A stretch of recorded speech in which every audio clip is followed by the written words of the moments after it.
ازيكم يا جماعة؟ الأخبار، أنا عمر راتب، وفي الحلقة دي هنحرق رياح الشتاء. ايه ده رتوبة، مالك في ايه؟ أنا بقول لك في واحد طلع قال لك أنا عرفت الكتاب ده مكتوب فيه ايه. كتب بشكل ما اختصار مخل قذر لكل الشابترز، وهم 80 شابتر حاجة كده في كتاب رياح الشتاء. وأنا بقى يا باشا ناوي أحكي لك. طبعا الكلام ده ممكن جدا يكون بلح، وممكن جدا يكون احنا بنحرق دلوقتي رياح الشتاء، فيعني ايه، اتفرج على مسؤوليتك الخاصة. انا حبيت اقسم الحاجات اللي هو كتبها دي، اقسمهم على 4 حلقات. اول حلقة هتبقى الشمال، تاني حلقة هتبقى الجنوب والغرب، تالت حلقة هتبقى اسوس، ورابع حلقة هتبقى شمال الجدار بابا. لو متحمس يا جامد ما تنساش تعمل لايك وشير وسبسكرايب. يلا بينا على الشمال. اولا عندنا البرولوج بتاع واحد اسمه فورلي براستر. لو انت فاكر فورلي براستر ده كان مع جيمي لانستر ومع الغرب وكده، لحد ما معركة اللي روب ستارك دخل عليهم فيها باتل اوف ذا كامبس، معركة المعسكرات. كان في معسكر بتاع فورلي وده خد الناس بتاعته وعرف ينسحب. فده البرولوج، هو البي او في بتاع القصة دي. شوف بقى المعلم فورلي براستر ده فين وبيحصل معاه ايه. المعلم ده تبع لانستر زي ما قلت لك، فهو بقى ايه، واخد مين؟ واخد مرات روب ستارك وعيلتها على كاستلي روك، ولكن بيتهجم عليهم من الديابة بقيادة نايميريا وكله بيموت. بعد كده في تشابتر بتاع ثيون دلوقتي في الشمال، عشان احنا عارفين ان ثيون مع ستانس. فشفت التشابتر اللي احنا حكيناه قبل كده في حلقة ثيون وفي حلقة ستانس، ان ثيون بيروح لستانس وستانس بيبقى عايز يحرقه، ولكن بيتوسل اليه هو واشا ان ثيون يتعدم تحت شجرة ويرود. ده بالظبط الشابتر زي ما هو يا باشا موجود. بعد كده بنرجع تاني للشمال، بعديها ب7 شابترز مثلا في حتة تانية بنرجع تاني للشمال مع اشا بقى لسه بتتحايل على المعلم ستانس ان هو ما يحرقش ثيون، وهو مصمم انه يعمل كده، ولكن بيتهجم عليه يا باشا من البولتونز. بيبقى فيه بحيرة مجمدة كبيرة كده هم جنبها. انا كنت حكيت لك قبل كده ان هو عامل فخ في الحتة دي، وفعلا الفخ ده بيقع فيه الفريز كلهم، بيقعوا في البحيرة المثلجة ويغرقوا. الجيش اللي مع الفريز بقى اللي هو الماندرليز بيقوم قالب بقى يا باشا ومخلص على باقي الفريز. وانا متكيف قوي ان الفريز يموتوا غرقانين، دول بقى بتوع المعدية واحنا اللي عندنا الكوبري وبتاع يموتوا غرقانين يا باشا، احلى موتة. الماندرليز بعد ما بيخلصوا على الفريز، اشا بتبقى مستنية ان دول يجوا بقى يشتركوا مع ستانس، ولكن ما بيعملوش كده، بيلفوا ويمشوا، عندهم خطة تانية. الشابتر اللي بعده على طول بنبقى مع دافوس، ودافوس بيروح سكاجوس علشان يدور على ريكون. اول ما بيوصل هناك بيتقبض عليه على طول، بيتاخد على اوشا. واوشا البنت الوايلدلينج اللي مع ريكون في سكاجوس بتقول له بقى اللي بيحصل، بتقول له الناس اللي في سكاجوس هنا بيعاملوا ريكون كأنه جود كينج، الاله الملك، استغفر الله العظيم، علشان عنده قوة وارجنج وبتاع والسحر ده. قالك احنا هنعبد الراجل ده وهنسمع كلامه في كل حاجة.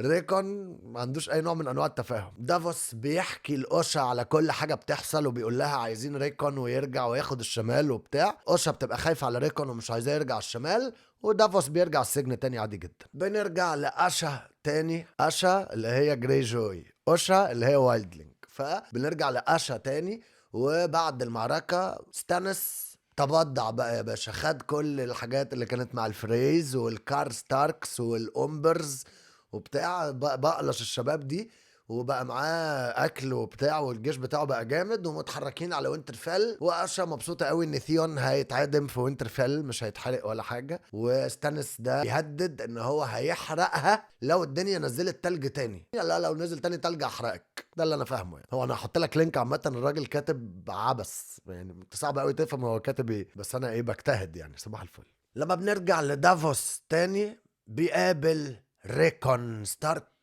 وبيلاقي ان ده لسه طفل وبيتصرف زي الاطفال. بياخد باله ان القوة في ايد اوشا، هي الوحيدة اللي بتعرف تسيطر عليه. وبيبتدي دافوس يحاول يشتغل على اوشا دي علشان هي اللي تقنع ريكون يتحرك على وستروس. اوشا بتتكلم مع ريكون، وريكون بيتعصب ويتجنن زي الديابة اكتر ما زي الاطفال، وبيقول لكل الناس بتوع سكاجوس دول معايا للانتقام، فبيعمل بقى جيش سكاجوسي عشان ينتقم من مين؟ ناس كتير بقى هنشوف. بعد كده بنروح لميليساندرا. الأخبار بتوصل لكاسل بلاك إن الآخرون بيتسلقوا الجدار بعناكب مثلجة، وهي لما بتشوفهم بتبتدي تتأثر بشكل ما، إن هي ما بقتش بتشوف رؤى مستقبلية تاني. بتروح تتكلم مع الملكة سيليس مرات ستانس، اللي قاعدة تبعت جوابات لستانس بتقول له تعالى تعالى تعالى، تقول لها سيبك بقى من ستانس دلوقتي، احنا محتاجين نعمل تضحية بالدم. وبتبص على فال وسيليس بتوافق ان فال هي اللي يتضحى بيها. بنرجع لأشا وبنشوف ان ستانس بالجيش بتاعه محاصر وينترفيل اللي فيها بولتنز قليلين على الجيش بتاع ستانس ده، والموضوع ايه شبه محسوم. وستانس بيقول رمزي تعالى لي يا حبيبي واحد لواحد، وبيهزقه وبيشتمه، ولكن ابو رمزي روس بولتن ما بيبقاش هنا، بيبقى هرب على درادفورد. واشا بتحس ان ده جبن، بس ثيون بيشوف ان ده ولا جبان ولا حاجه، ده ذكي جدا جدا. ستانس بيدخل البوابات بتاعت وينترفيل، بيقفش رمزي. رمزي بيقول له انزل لي واحد لواحد، بيقول له تعالى، وبيكسبه طبعا بسهوله. وستانس بيقول احنا هنحتفل باعدام الواد ثيون ده. انا مالي يا لمبي. وبنروح لثيون اللي بيستعد علشان يموت. بيفتكر كل أخطائه، بيتجاب على غابة الآلهة، وهناك باربري داستن بتقول إن هو كان مهم ومحوري في القبض على رمزي. وبعد كده المعلم ماندرلي بيقول إن لا، ده ما قتلش العيال الستاركس الصغيرين ولا حاجة، هو عارف من ويكس، مش ويجز، ويكس السكواير بتاع ثيون. ثيون أثبت لهم فعلا إن الولاد عايشين علشان في سيوف ضايعة من السراديب بتاعت وينترفيل. وثيون بينهار وبيطلب السماح، ولكن ستانس بيقول له انا مش هديلك سماح، انا هديلك سلام. واشا بتبقى بتتفرج في الوقت اللي ستانس بيقتل فيه ثيون. باي باي ثيون جريجوي. ممكن تبقى اشاعات يا جماعه عادي. بنرجع بعد موت ثيون على بقى تشابتر بتاع ميليساندرا 3. عايزك تفتكر معايا كده ميليساندرا احنا محتاجين منها ايه. ميليساندرا بيجي جواب مهم جدا على كاسل بلاك من وينترفيل، ومفيش بقى لورد كوماندر في كاسل بلاك، جون ميت وناس كتير جدا مش موجوده، ستانس مش موجود بتاع، فهي الجدار في ايد الناس اللي عندهم ولاء من بتوع الجدار ورجال الملكة اللي تبع سيليس. الجواب من ستانس بيقول ان هو خلص خلاص، خد وينترفيل ورايح ياخد الدرادفورد، وبيقول لهم امنوا الجدار باي تمن. ميليساندرا بتقرا اي تمن دي من هنا، وتقوم بصل شيرين كده، بتقوم قايله تعالي يا بت باربيكيو. مسكوا شيرين يعلقوها يحرقوها ويضحوا بيها. والشابتر بينتهي بشيرين بتقول دادي وبتموت. أنا اسف ان هي ضحكتك، هي المفروض تبقى حزينه. دادي مش عارف اعمل دادي حزينه، خلاص بقى حصل خير. نرجع لدافوس. دافوس واوشا وريكون بيوصلوا وايت هاربر عند الماندرليز. الحمد لله على السلامه يا معلم ريكون. بيعرفوا ان ستانس قتل رمزي واخد وينترفيل. بعد كده دافوس بيقابل مانس ريدر اللي متاخد من وايمن ماندرلي، قفشه المعلم وايمن. وريكون والرجاله بتاعته متوحشين، حيوانات متوحشه مفترسه عامله زي الرجاله اللي كانت مع تيريون في اول كتاب. الشابتر اللي بعد كده في الشمال اسمه ذا ايس، التلج، او جون واحد. جون سنو بيصحى وهو بيصرخ في زنزانة مثلجة. كان شاف اللي حصل لشيرين لما كان جوه الديب بتاعه جوست، ونط جوه النار علشان يطلع شيرين، ولكن الرجالة بتوع الملكة عرفوا يوقفوه. جون بيفتح باب الزنزانة المثلجة دي ويكتشف ان هو بقى وايت، بقى زومبي. بس لا، بيعرف ان جوست اللي اتحرق من النار ده لسه عايش، ولكن برضو زومبي ثلجي نفس الكلام. مش عارفين بقى شكلهم عامل ازاي يعني، ده اللي عندنا يعني. وبعد كده جون بيطلع من كاسل بلاك بيقابل جوست وبياخده ويروح يقابل الوايلدلينجز وفال. بنرجع لدافوس، هو واوشا وريكون والجيش بتاعهم بينضم للماندرليز ويتحركوا على وينترفيل. وايمن ماندرلي بيبقى تعبان وصحته بقى جاي عليه جامد وبيموت وكده، ولكن بيبقى مبسوط قوي ان ريكون عايش. بيقسم انه ياخد الجيش ده كله ويشترك مع ستانس ويدمر روس بولتون، ولكن دافوس بيبقى شاكك في كل الناس وشاكك في اللي حواليه جدا، وحاسس ان ممكن الشماليين دول ما يكونوش عايزين يشتركوا مع ستانس ولا حاجة، ممكن يكونوا عايزينه يموت وعايزين روس بولتون يتضرب. اكيد مش هيبقوا مع ستانس ضد الشمال، فاهم قصدي؟ بنرجع لجون تاني على طول. جون بيقابل فال والوايلدلينجز وكده في الحته اللي اسمها كوينز كراون، بيلاقيهم عارفين ان الاخرون جايين وعارفين ان ميليساندرا حرقت شيرين. انا ايه الطرب ده؟ واحد مكتوب شمن، مش عارف ده راهب ولا ايه يعني. المهم يعني بيقول لجون انت دلوقتي بقيت حاجه مختلفه، انت ما بقتش بني ادم، ولكن انت ولا من الاخرون ولا من الوايتس الزومبيز. فال بتديله المخلب الطويل بتاعه، السيف الفاليريان ستيل، وبتقول له يلا ننزل جنوبا. بيقول لها يلا بينا حبيبتي، وبياخدوا الناس اللي معاهم الجيوش اللي معاهم ويتحركوا جنوبا علشان يشترك مع ستانس براثيان. ولكن لما بينام بيحلم بالغراب ابو 3 عيون، ولكن العين التالتة كانت حمرة زي الدم.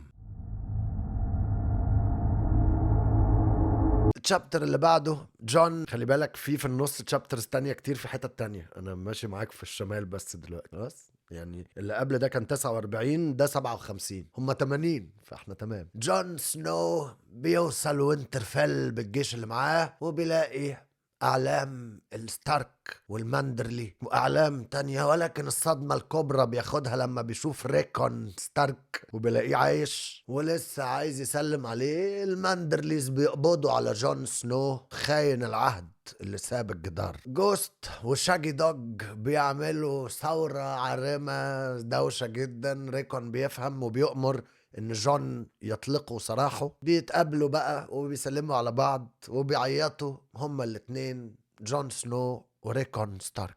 بعد كده ريكون بيبقى لورد اوف وينترفيل وحاكم الشمال، وعلشان جون مات فخلاص القسم بتاعه بتاع الجدار ده بيروح. بينام بيحلم بميليساندرا بتقول له ان الاخرون عدوا الجدار يا حبيبي والله، بس بيجمع ان هي بتحاول تنبه ستانس مش تنبهه هو.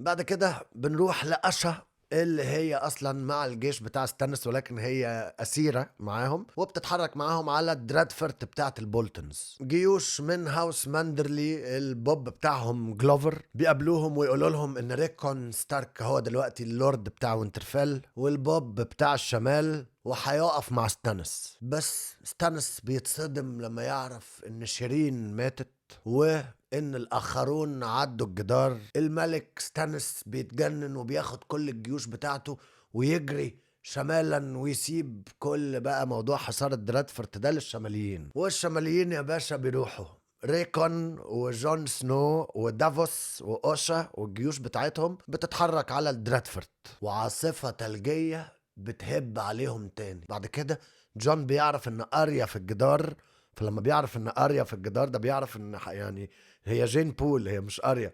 هو بيسمع ان اريا في الجدار فبيتجنن، وبعد كده بيعرف ان ستانس راح على الجدار علشان اخرون وبتاع، بيقوم رايح هو ودافوس وشوية من الجيوش بتاعتهم جري على الجدار وبيسيبوا ريكون وباقي الجيوش الشمالية يحاصروا درادفورد. دافوس بيبقى مع جون سنو وجوست وبيبقى مقلق منهم جدا عشان هما الاتنين جون وجوست بقى عندهم جوع للدم، بقوا دمويين جدا وبيتصرفوا كأنهم شخص واحد. فالموضوع ده مجنن دافوس ومقلقه جدا من جون وجوست. والشابتر الأخير في الحلقة النهاردة ده الشابتر 73 من 80 اللي احنا بنتكلم عليهم، ان جون سنو بيشوف في الرؤية الاخرون وبيتأكد ان هم الناحية التانية من الجدار لسه ما عدوش. بيتحرك بالشلة اللي معاه ولا الجيش اللي معاه على الحتة اللي اسمها مولز تاون، حتة صغيرة قوي اللي جنوب الجدار على طول، اللي بينزلوا تحت الارض يلاقوا بيوت دعارة وبتاع. بيروح يلاقيها متدشملة كلها متدمرة، وبيلاقي نور حريقة جامدة جدا في الشمال عند الجدار،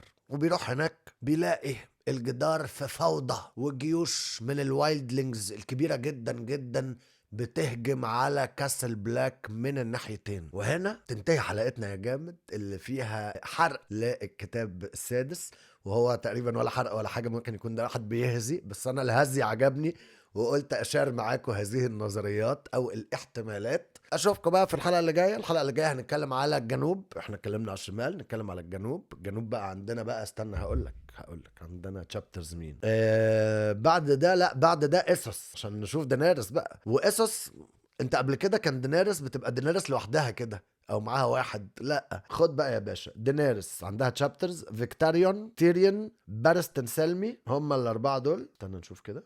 لا بعد كده بيزيد عليهم اريا ستارك، تنساش ولد. اريا بتبقى فولانتس ومتابعة جيوش دينيرس، يا لهوي. لا في الحلقة اللي جاية بقى هنتكلم في الكلام ده. ما تنساش تعمل لايك وشير وسبسكرايب، وميرسي جدا جدا يا جامد. باي باي.